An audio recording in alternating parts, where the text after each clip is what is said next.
Nebuliser एक ऐसी machine होती है, वो जो छोटी सी मशीन है, ये हवा से ऑक्सीजन को सक करती है और इस सक किए हुए ऑक्सीजन को भेज देती है फेफड़े में। ये 80 से 85 से 95% शुद्ध ऑक्सीजन को ये खींच लेती है। ये छोटी सी मशीन होती है, नेबुलाइजर बोलते हैं।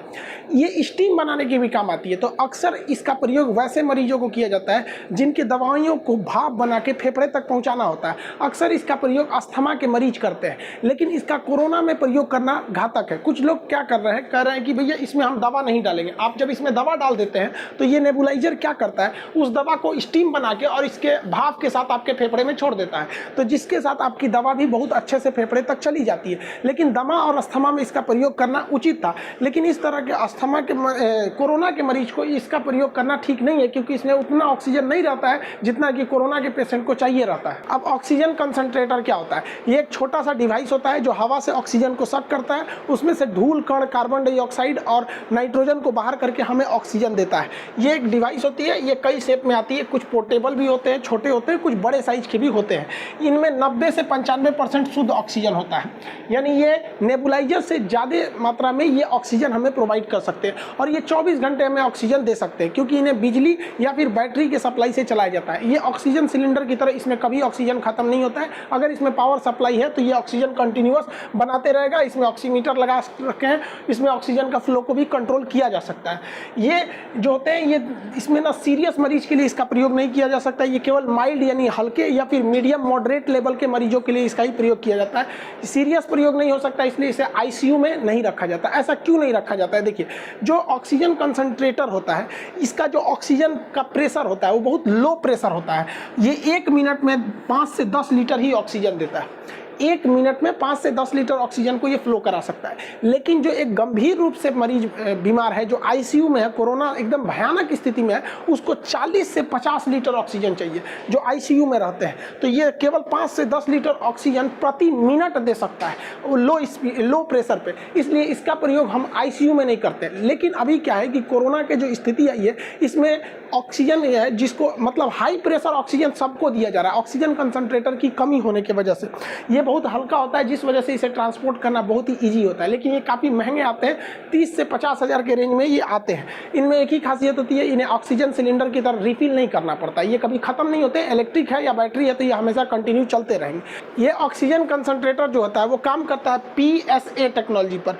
PSA का मतलब प्रेशर स्विम एब्जॉर्प्शन टेक्नोलॉजी होता है। इसके तहत ऑक्सीजन हवा से गैसों को लिया जाता है, सक किया जाता है और उसमें नाइट्रोजन और बाकी गैसों को छोड़कर और ऑक्सीजन को कंसंट्रेट कर लिया जाता है। इसीलिए इसे ऑक्सीजन कंसंट्रेटर कहते हैं। ये छोटे मात्रा में होता है, इसको बड़े प्लांट में लगा दिया जाता है। जब इसी कंसंट्रेटर का बहुत बड़ा प्लांट लगा देते हैं तो उसी को हम लोग कहते हैं PSA प्लांट। इसी प्लांट को बहुत से बाहरी हॉस्पिटल वगैरह के बाहर लगाए गए हैं। इवन मोदी जी ने भी जो घोषणा किया है इसी प्लांट के बारे में, उन्होंने कहा है कि जो PM केयर फंड में पहले 162 और अभी 551 के आसपास, मतलब 550 के आसपास वो जो ऑक्सीजन कंसंट्रेटर का जो बड़ा रूप है जिसे हम लोग PSA कहते हैं, ये टेक्नोलॉजी लगाने की बात की गई है हर एक हॉस्पिटल के बाहर। देखिए, देश में अभी भी ऑक्सीजन का टाइम पर नहीं पहुंच पा रहा है। कुछ किल्लतें दूर हुई हैं, लेकिन अभी भी उतना दूर नहीं हुआ है।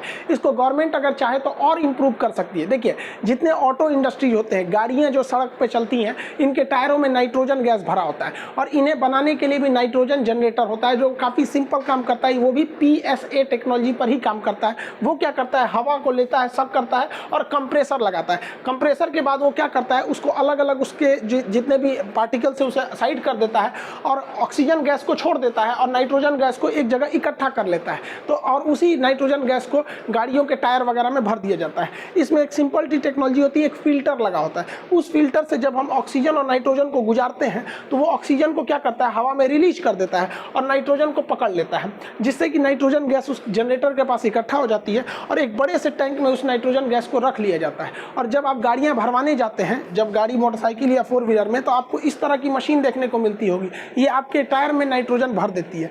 जहां इस नाइट्रोजन की बहुत ज़्यादा ज़रूरत होती है वहां इस तरह का चीज़ प्रयोग करते हैं।